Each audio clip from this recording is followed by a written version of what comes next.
As you may be aware, Operation Sindoor remains ongoing. Any future misadventure will be resolutely responded to.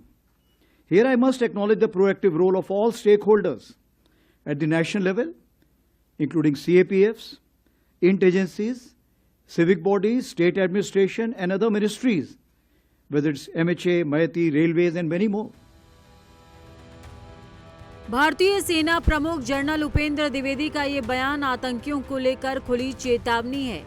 ये बयान ये बताने के लिए काफी है कि अभी भी सीमा पार बैठे दुश्मनों के लिए खतरा कम नहीं हुआ।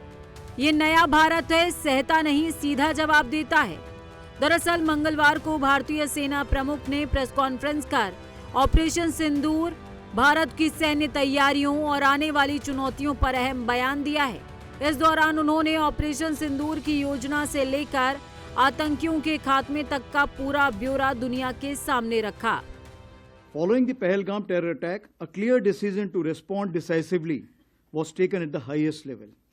Op Sindoor was conceptualized and executed with precision. Through 22 minutes of initiation on 7th May and an orchestration that lasted 88 hours up to 10th May, the operation reset strategic assumptions by striking deep, dismantling terror infrastructure, and puncturing the long-standing nuclear rhetoric.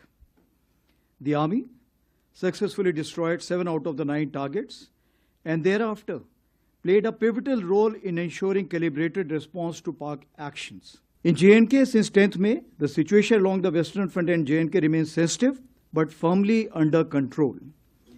In 2025, 31 terrorists were eliminated, of which 65% were Pakistan origin, including the 3 perpetrators of the Pahalgam attack neutralized in Operation Mahadev. Active local terrorists are now in single digits. दरअसल operation सिंदूर की सफलता ने न सिर्फ पाकिस्तान के आतंकी ढांचे को ध्वस्त किया, बल्कि भारतीय सेना के पारंपरिक ऑपरेशंस की क्षमता को भी मजबूत किया है।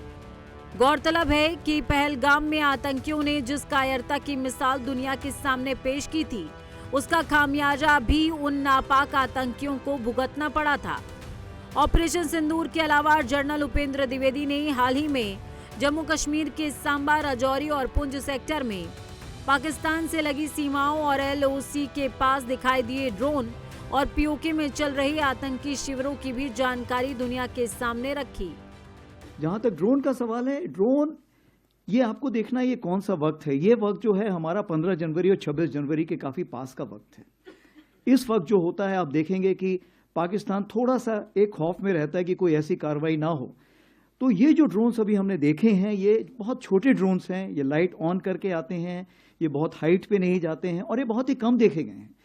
जैसे 10 के आसपास तकरीबन 6 से 7 देखे गए थे, 11 और 12 तारीख को 2 से 3 देखे गए हैं।